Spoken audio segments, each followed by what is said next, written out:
Warning, the podcast you're about to hear has a unique conservative perspective and may be politically incorrect, containing some controversy in its message.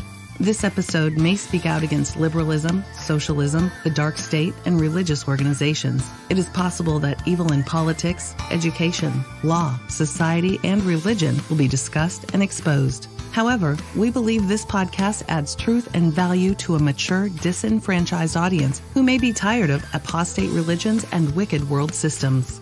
Listeners who are easily offended, overly sensitive, or have progressive leanings sympathetic to the topics we expose should be forewarned not to listen any further. We thank both those who choose to listen as well as those who choose not to listen. You've been warned.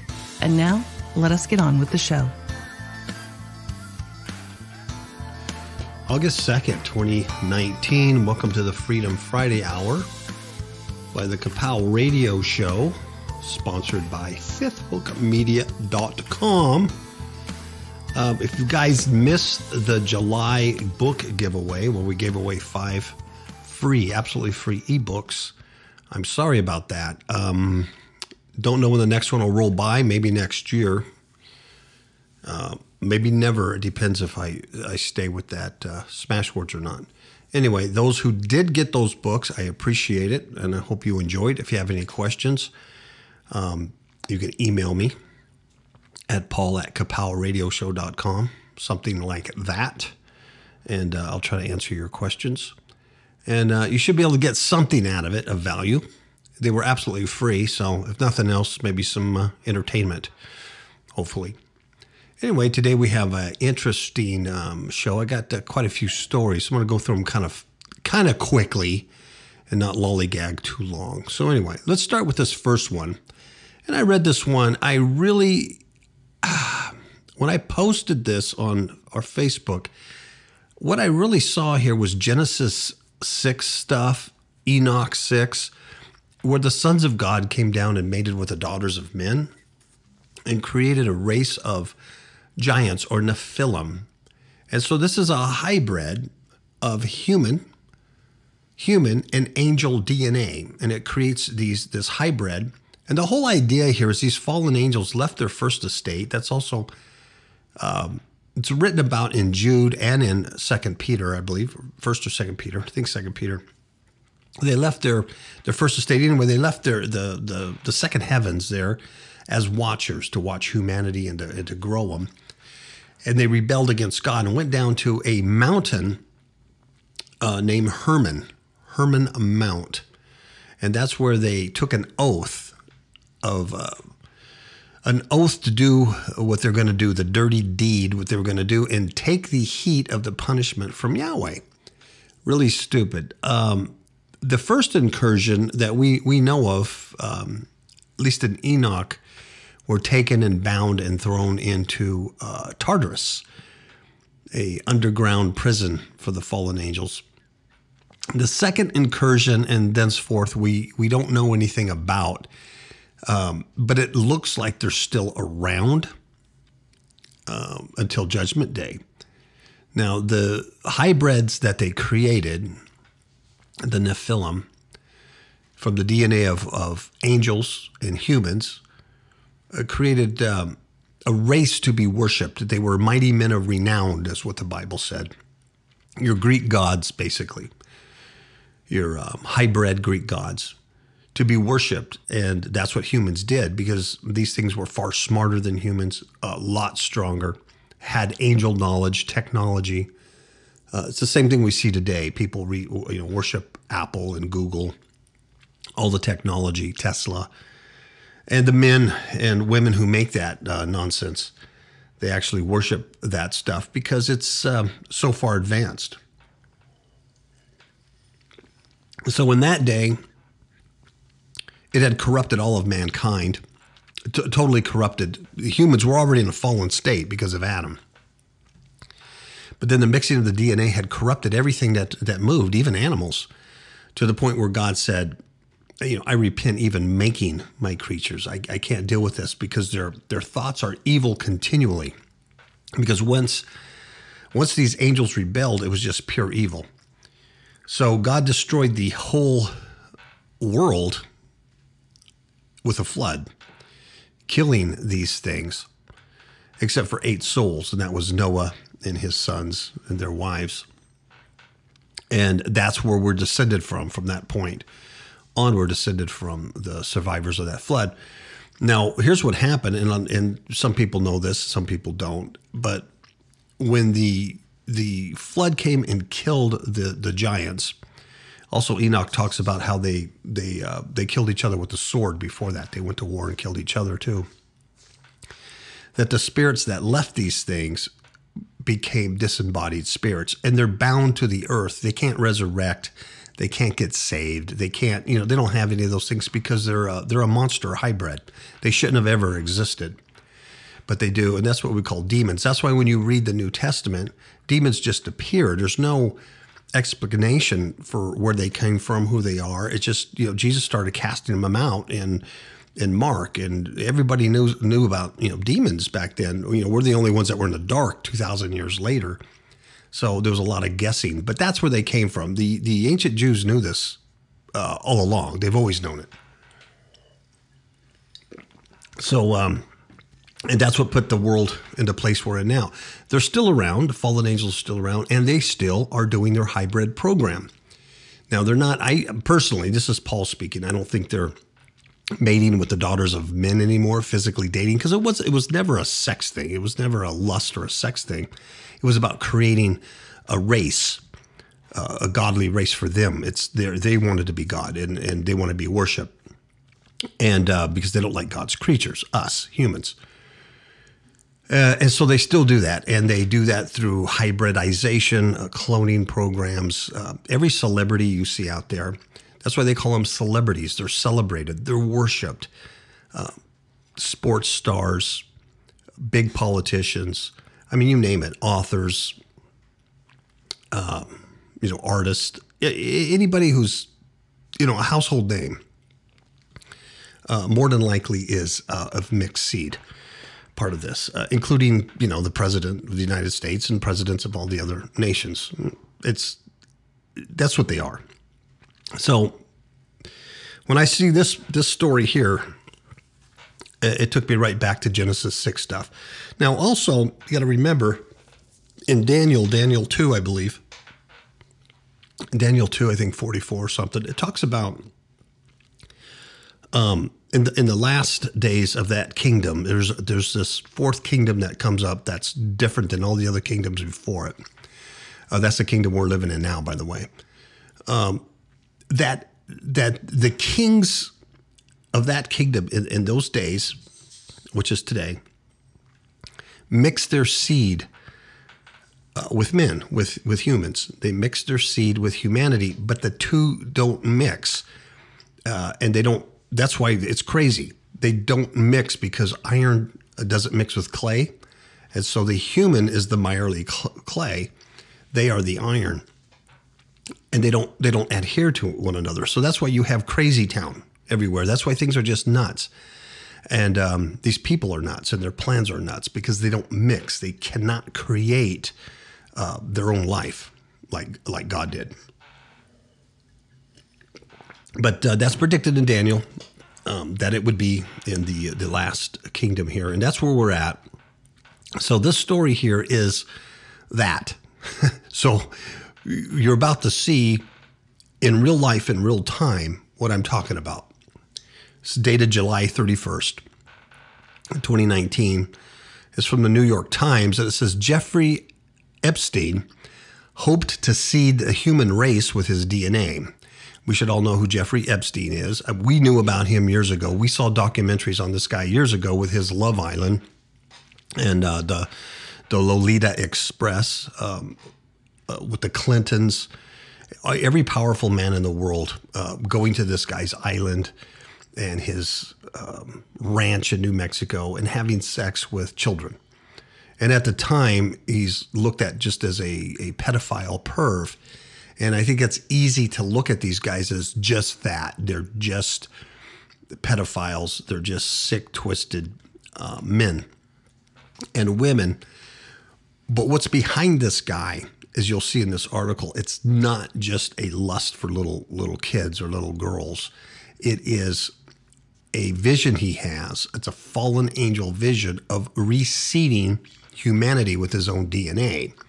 This guy obviously, I'm not saying he's a fallen one, because if he was a fallen one, we wouldn't even know who he was. You know, the fallen ones are the ones running the government, so the shadow government. We wouldn't even know what this guy is, but he's a hybrid. He's one of them. He's in the club. He's a mix.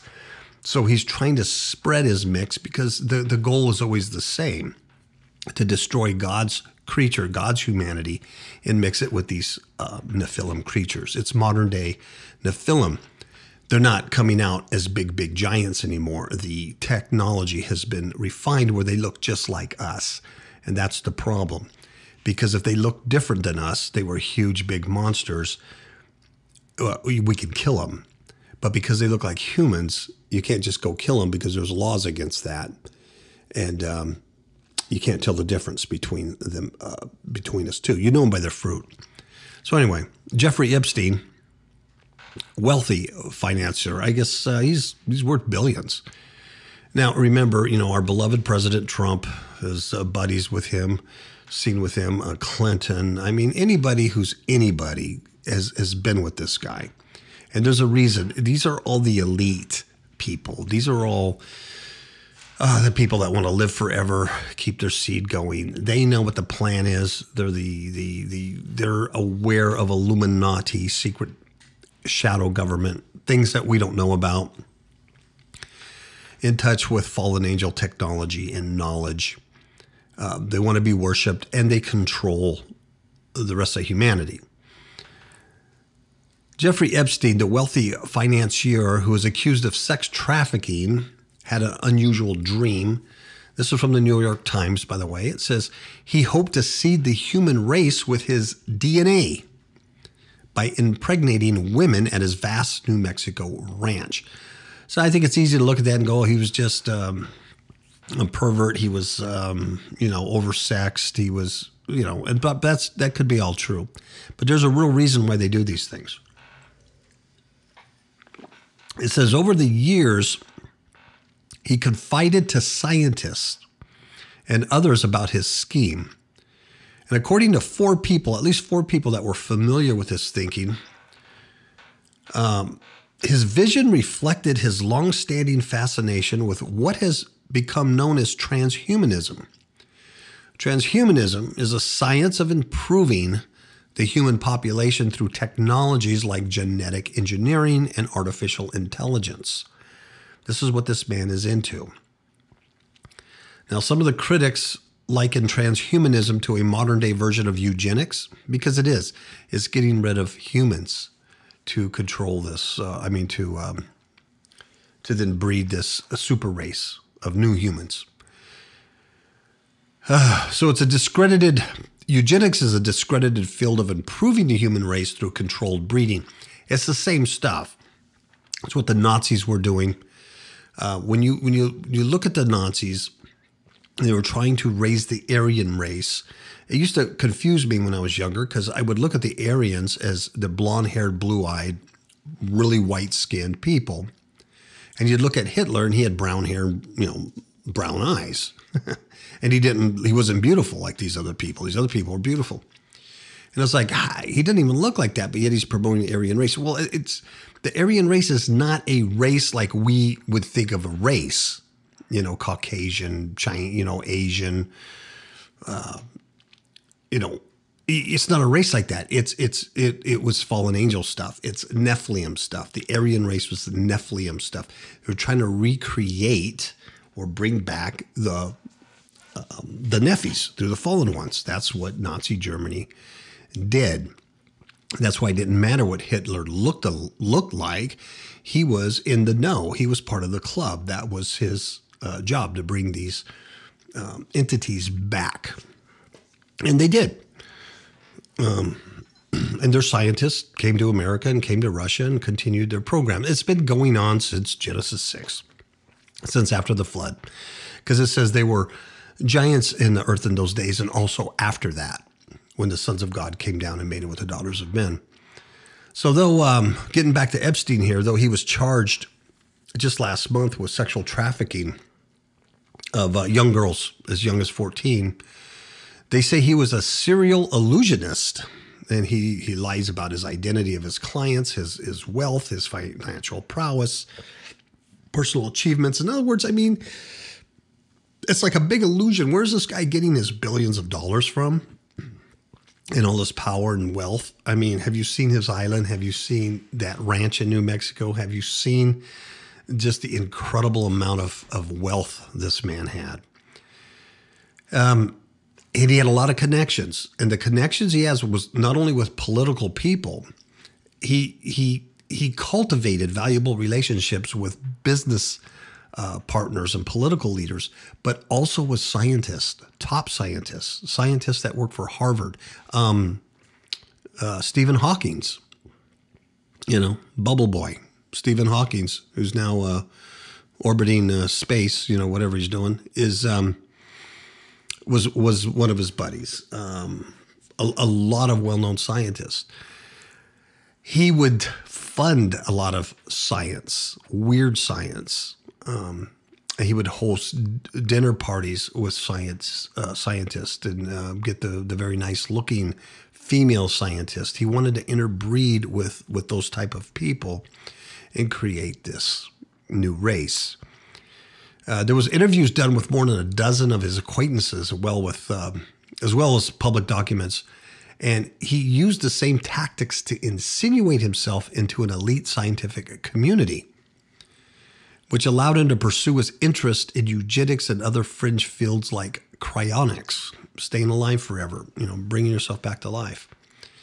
So anyway, it's an interesting article. He attracted a lot of prominent scientists. That's something we all didn't know before. We just thought he was just a perv, just a pedophile. People like, there was a Nobel Prize winning physicist, Murray Gell-Mann. He discovered the quark. It's a theoretical physicist. Best-selling author Stephen Hawking, he's now dead, floating around Mars in his little wheelchair. Paleontologist, evolutionary biologist Stephen Jay Gould, heavy hitters. Oliver Sacks, who's a neurologist, also a best-selling author. George M. Church was a molecular engineer. He worked to identify genes that could be altered to create superior humans. And of course, the MIT theoretical physicist Frank Wilczek, who is a Nobel laureate. And a lot of these scientists came to him because of his money. He dangled financing for their little pet projects and stuff. And that the prospect of financing blinded them to the seriousness of his transgressions. Yes. And they even listened and performed some of his, what they call half-baked scientific musings. And he'd have dinner parties, he'd do all this stuff. Harvard cognitive psychologist Steven Pinker was there. I mean, it goes on and on. These are like heavy names. Yeah, heavy names. But this is what he was into. So it very much is a real life Daniel 2, that they will mingle their seed with the seed of men, but it won't adhere, just like iron doesn't mix with clay. Jesus also said that before the great day of the Lord, when the plug is all pulled on this place, that it would look like the days of Noah. He said it would be exactly like the days of Noah. Eating and drinking, marrying, giving in marriage, and not knowing when the flood came. This is that. I can't express how important this story really is for today. This is that. This is what even Jesus was talking about back then. In these days, this is what's happening. This guy is just not some quack. This guy is just not some billionaire investor that had all these friends in the scientific community, all these politicians, businessmen, that just happened to be a pervert pedophile. This guy had a dream of changing the human race. This is fallen angel philosophy. It is fallen angel activity, and it's fallen angel technology. This is the guy. It's in real life. It's really happening. This guy, for some reason, got singled out. I do not believe one moment that the real Jeffrey Epstein is in some county jail somewhere in New York or something, getting beat up by, people. I do not believe that one moment. I don't know who's in there, but it's not him. Trust me, it's not him. Rich, white men don't go to jail, not county jails. They might go to federal prison, a little country club for a while, but they don't go to jail. All right. So, if you get a chance, look up that article. It's LA Times. It's on our Facebook page, also Fifth Hook Media, and there's a link to it there. It's pretty important stuff.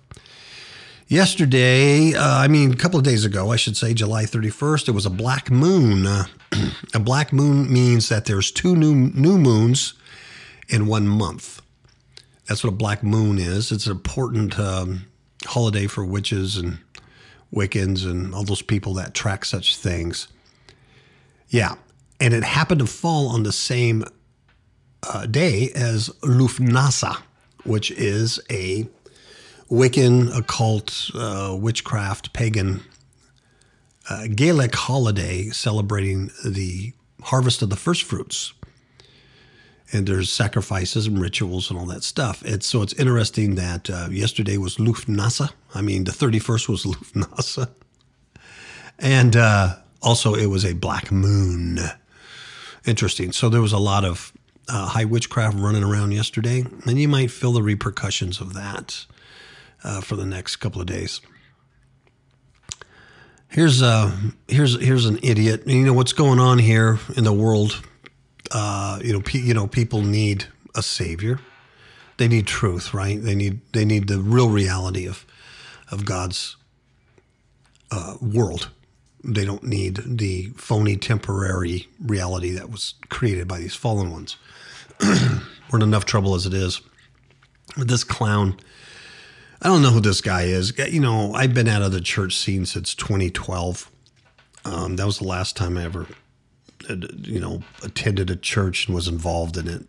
So I don't know the current Christian music. I know I can't find any. I try to listen to some current Christian music sometimes. I just don't know where to go to find it because everything I listen to is just pure crap.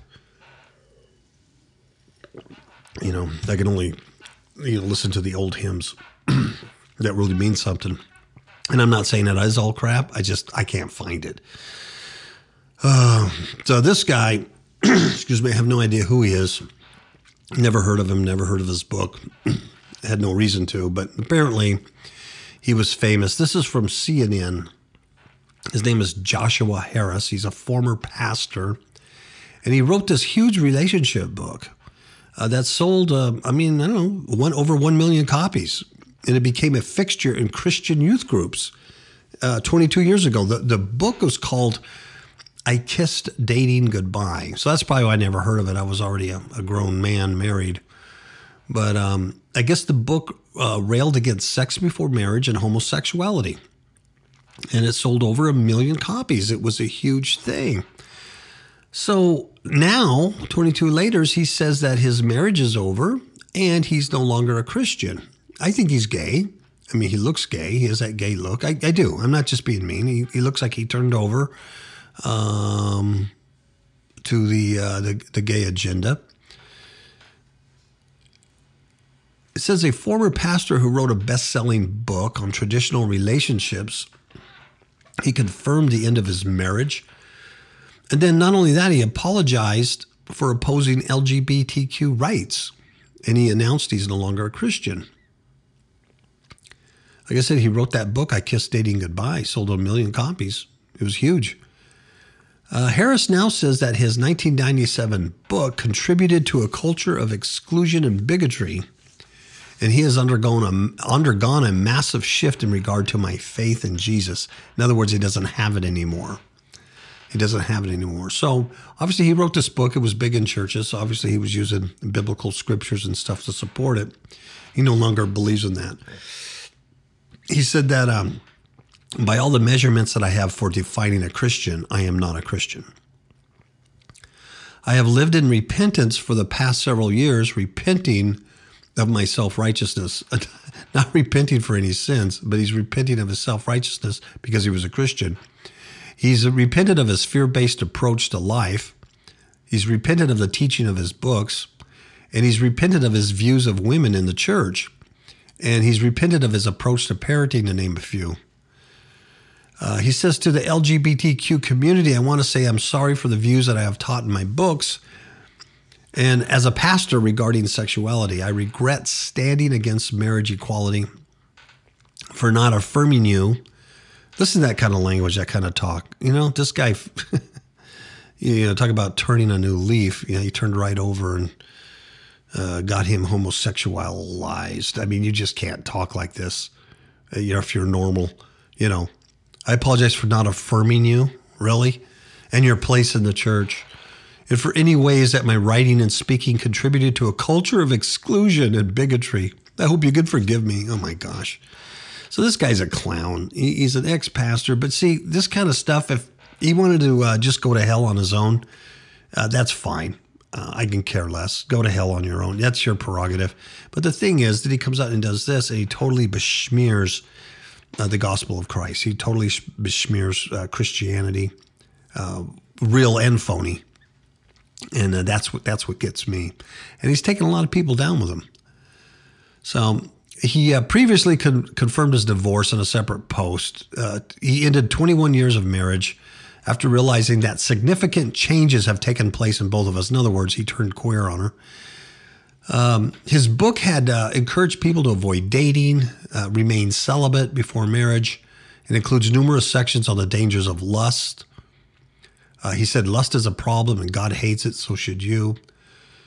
The book also featured a passage in which he described being checked out by 3 gay men and never forget the anger and disgust he felt at that moment. He says it was so wrong and filthy. Now, he's disavowed his book on a handful of occasions in recent years, including in 2017 TEDx talks that was called Strong Enough to Be Wrong. And he wrote a couple other books. Now, here's my question for ex-Pastor Harris. That $1 million or so that you made from the book, are you going to return that? How about all the money you made from it? Are you going to return that? Are you going to donate it to your favorite LGBTQ charity? Because that's what you should do. If you're repentant of what you wrote and you're no longer a Christian, you no longer believe anything you said in your book on Christianity or scriptures, then all the money you made from that lie, you should return. That's what he should. But there's nothing about him returning the money. This guy is a clown. What I like to call an ass clown. Just an ass clown. Okay, let's see. Everybody knows that there is grasshoppers all around Nevada. Everybody knows that. Hopefully. I posted a couple of things. I posted a video on my Facebook page about it last Sunday at a gas station. There's all these green stink bugs everywhere. We have 3 bugs invading Las Vegas area and Mesquite, where I'm at. We have the hoppers, which are locusts, but the news loves to call them grasshoppers. But they're doing swarming behavior, and once a grasshopper starts swarming, they become locusts. But nay, that would scare people.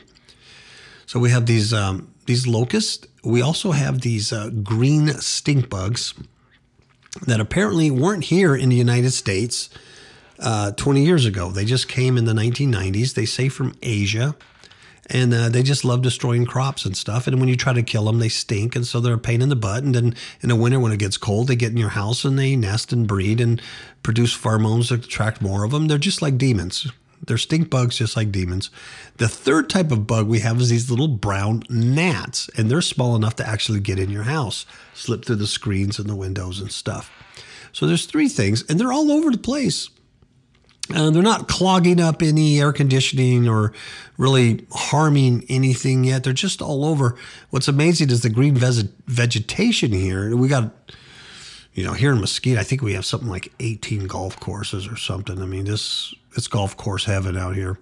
I don't think they're destroying anything vegetative-wise, which is kind of odd. So it's almost like a spiritual thing, if I were to so say. But we have grasshoppers over. We have a plague over here. Apparently, it's not unusual. It happens every, 10 to 14 years. But they do say this is the worst that it's ever been. All right. Let's see here. Here's something that's interesting. I think you find this interesting. This is amazing.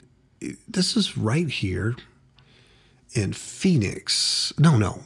Phoenix, Arizona. And I had no idea. Do you know in Arizona, you can have a body donation company. You can have a business that takes bodies. People will donate their human bodies or the bodies of the loved one. And they take these bodies, and I guess, I don't know, they sell them to science and they do stuff with them. But you don't need a license to do any of that. There's no regulation, no license. Isn't that kind of bizarre? Yeah. This is from Arizona Central. And it says, cooler filled with male genitalia found in raid. A Phoenix body donation company. Here's a number here for you. 33 plaintiffs. 33. Says Biological Resource Center lied to families and treated the deceased with a lack of dignity and respect. Here's what they found. They found a head sewn onto a mismatched body. I mean, that's somebody just clowning around, right? That must be Pastor Harris, the ass clown, having sex with the dead bodies or something, regretting his book.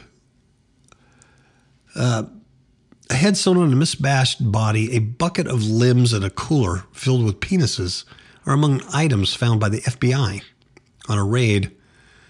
It was a for-profit business called Biological Resource Center. It specialized in accepting the bodies of people after they had died, and in exchange of offering their families free pickup of the bodies, plus the cremated remains of the body parts the company did not sell. Have you ever heard of such a thing? I didn't even know they had such a thing. So I guess if you have a loved one you don't care about, or even the county or the city, there's some homeless guy who dies and you can't get a hold of any family members, this company will just come and pick up the body and take care of everything in exchange of keeping it. And then they take the body parts and they sell them. This is a real thing, folks. I'm not lying to you. You can look at the story. Like I said, it's posted on Facebook page, but it's right here on Arizona Central. Arizona is a regulatory free zone for the body parts industry. There's no regulation. That just boggles my mind. How could that be? At least 4 body donation companies are operating in Arizona. I can see why. All you need is a high school diploma in a building, and you can set up shop. In addition to a nonprofit cryonics company that freezes people after they die with the intent of one day bringing them back to life, I could see the Jeffrey Epstein story tied to this one, can't you? I can see that fallen angel, Nephilim creating, their ultimate race, hybrid humans. I can kind of see that related to this. Yeah, because you don't need to abduct people like cattle and do mutilations and stuff if you just get the bodies donated to you.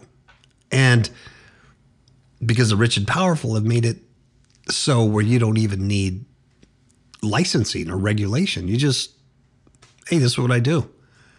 That boggles my mind, because in the world I came from, you would need to be licensed. An FBI agent said they stumbled on what he described as various unsettling scenes. Let's see. There's a civil suit going on. 33 plaintiffs have sued the Biological Resource Center, saying the remains of their family members were obtained through false statements and that body parts were being sold for profit to various middlemen, and that they were not stored, treated, or disposed of with dignity of respect. Obviously not. Now check this out. Arizona had passed a law in 2017 that says body donation companies are not allowed without a state license. In 2017, 2 years ago, they passed a law that says you need a state license to operate a body donation company. However, the law has not yet been implemented or enforced. So the law's on the books, but it's not enforced yet. It's not implemented. You don't need a license. Now, don't you find that odd? All 4 body donation companies known to be operating in Arizona are accredited by the American Association of Tissue Banks. What the Biological Resource Center was not. There's just some guy who just graduated from high school and bought him a warehouse. Wow. There was a nationwide criminal investigation. That's why they were raided. This former FBI agent said he personally observed various unsettling scenes. Many of the body parts he saw were piled on top of one another with no apparent identification to indicate what bodies they came from or from whom they belonged. You know, this is macabre. This is something out of a horror movie. In addition to a cooler filled with male genitalia, he saw large torso with a head removed and replaced with a smaller head sewn together in a Frankenstein manner. He saw large male torsos with limbs and genitalia removed, buckets and coolers with various body parts, including a bucket of heads, arms, and legs, body parts piled on top of each other with no apparent identification, still freezers with frozen body parts inside with no apparent identification. Wow. I guess one buyer of these bodies used it for plastination for education. Plastination. I guess it's a way of preserving entire human bodies. They say it should require separate consent because the preservation is more permanent and the bodies are often publicly displayed. Wow. In 2015, the guy who owned it pleaded guilty to conducting an illegal enterprise after accusations he had provided vendors with contaminated human tissue and used body parts in ways that the donors had not permitted. Oh my God, this is some sick stuff. He wrote, this guy, in his appeal, the owner of this company said that he felt overwhelmed, but that he was working in an industry with no formal regulations to reference for guidance. You just could do whatever you want. Yeah, despite the state law, the body donation industry is still unregulated. He says, I could have been more open about the process of donation on the brochure we put in public view. When deciding which donors would be eligible to donate, I should have hired a medical director rather than relying on medical knowledge from books or the internet. My gosh, so he's just asking Siri, how do I chop off a head? Hey Google, how do I dismember a body? This is crazy. This is really, really crazy. He sold one head for $2,400. Look, come on. You think these are legitimate people? I mean, he's going to sell to anybody who has the money. There's no regulation. My goodness. Wow, look at, there's a price list here. A whole body with no shoulders or a head goes for almost $3,000. A torso with a head, $2,400. A whole spine, $950. A whole leg is $1,100. A whole foot, $450. A knee is $375. A pelvis is $400. This ain't a joke. That's ultimately disgusting. Okay, I'm going to take a short break. I'm going to be right back, and we have a new segment that I'm going to try to do every week called The Way It Ought to Be, or The Way It Should Be. Take your choice.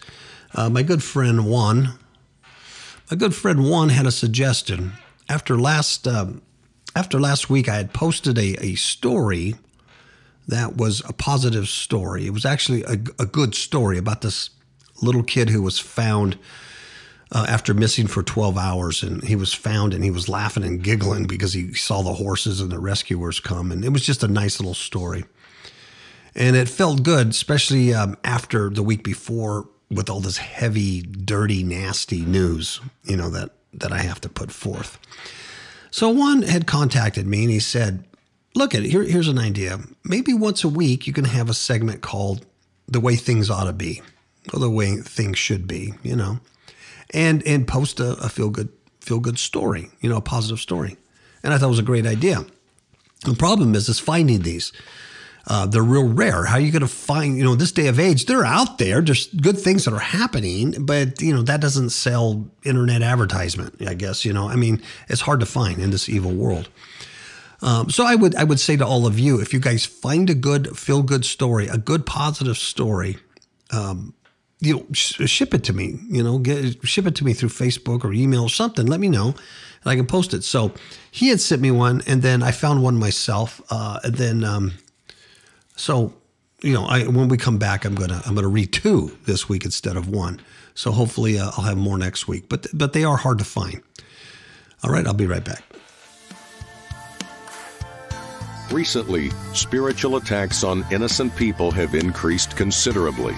This is partly due to society's transformation into a satanic cult. Most people are clueless or hopeless in combating this spiritual mayhem. We wish to offer 2 good books to overcome these attacks. First, Demons in My Marriage Bed, a true story of spiritual warfare, offers one of the most effective training systems in combating spiritual darkness in order to gain personal freedom. Second, Eyes to See Unseen Enemies teaches how to see the hidden dangers which are all around us, even in places we would least expect them. Both books can be purchased on Amazon.com as a paperback or ebook. It is our desire that you will take advantage of these opportunities to increase your effectiveness in spiritual warfare and learn how to fight back instead of being a victim. We'll see you on the battlefield. Yeah, so here we go. So this could kind of take the edge off everything I've been talking about, body parts and, ass clowns, black moods, and, fallen angel technology. But the first one here is, this is from Fox News, Chicago. There was a boy, he's 5 years old. This is an incredible story. He's credited with saving 13 people from a house fire. Incredible, cute little boy. You can see him on the Facebook page once again. I have a link to the story. But it's a 5-year-old boy who's being credited with saving 13 people from a Chicago house fire early Saturday. After he alerted others to the danger, Jaden Espinosa awoke just before 4 a.m. with smoke and flames, and he was in a 2.5-story brick home in the backyard of a neighborhood, and he alerted those sleeping on the second floor to get up. Here's what he said. He's 5 years old. He says, I yelled to my auntie there was fire. I said fire was coming in the kitchen. His parents were at the home on the city's north side while Jaden and his sister were staying at the apartment with their aunt. So he doesn't even live there. Says my daughter got up to stand up, and here's this 5-year-old boy telling her, he tells her, no, you have to crouch and move. He's 5 years old. He had the wisdom to not stand up and get, smoked out. Jaden's mom says, I was thankful because I didn't expect that of him, to be a hero, to save everyone's life. He said, I saved everybody. 7 adults and 6 children were displaced and were being assisted by the Red Cross. But officials say the fire would have been more tragic if this little boy hadn't realized the danger. I don't think we would have survived, said the aunt, who added that the home's fire alarms never went off and she didn't ever smell smoke. Says, I'm so glad he was there. The cause of the fire has not been determined. Isn't that something? Yeah. 5 years old. Good, feel-good story. Take the edge off the bad stuff. One more. Here's another one. This is in Texas from FaithWire. This is a good one. I watched the video on this. This is an awesome video. It's a video of a heroic Texas neighbor saves a 6-year-old boy from a harrowing dog attack. Incredible footage here from a house camera. It says 6-year-old Mason Lindemann is going to be okay thanks to a heroic neighbor who saved him from a vicious pit bull attack over the weekend.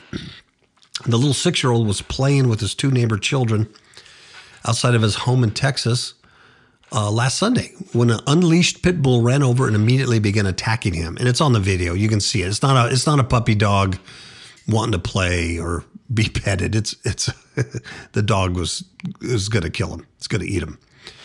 And then this kid, Grant Brown, he's 19 years old, was a few houses down when he heard the kid screaming. And he immediately jumped into action. I mean, he was a 19-year-old guy. I mean, he just did something. He decided to charge at the pit bull. There's a video. In the video, you see the hero running at the dog, and he's hoping to distract the dog long enough for the kid to get away. And it happened. As soon as the dog released the 6-year-old, he ran inside to his mom. But now the dog's chasing our hero. You know, he's chasing this guy. Pretty scary. So Grant, our hero, is you can see him in the video, kind of running off to the side there. The little kid runs up to the driveway, and the mom sees him, and all she sees him just running, and he's got his hand on his head, and there's blood coming down and everything. The little kid was rushed to the hospital. He received several staples because of the dog bites on the head, and he sustained a bruise and everything like that. Now, Grant, our hero, after distracting the pit bull, began running towards his house, but just a few feet from where the attack took place, he tripped. He said he looked back and his shoes came off. He tripped and fell. Can you imagine that? That's a nightmare. He said the dog was on top of me before I knew it, and I knew I had to keep its mouth away from me. So he fought the dog for a few seconds before he was able to stand back up and run to safety, and he got all caught up in his hands. So anyway, the mom says very thankful for Grant Brown, 19-year-old young man. He said, I just want to give this guy a big hug. There's nothing I can do but just say thank you. So unbelievable. So there's real humans out there. See, only humans do this. Fallen angels and hybrid demonic people have no compassion on humans. They don't do that. In fact, they're the ones who, try to destroy them. So those are two human stories right there. Little 5-year-old saving somebody from a fire because he's human, and a 19-year-old young man saving a little kid because he's human. And the rest of them are not. All right. So that's it for this week's show. We'll see you next week, and take care.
You went on down to the old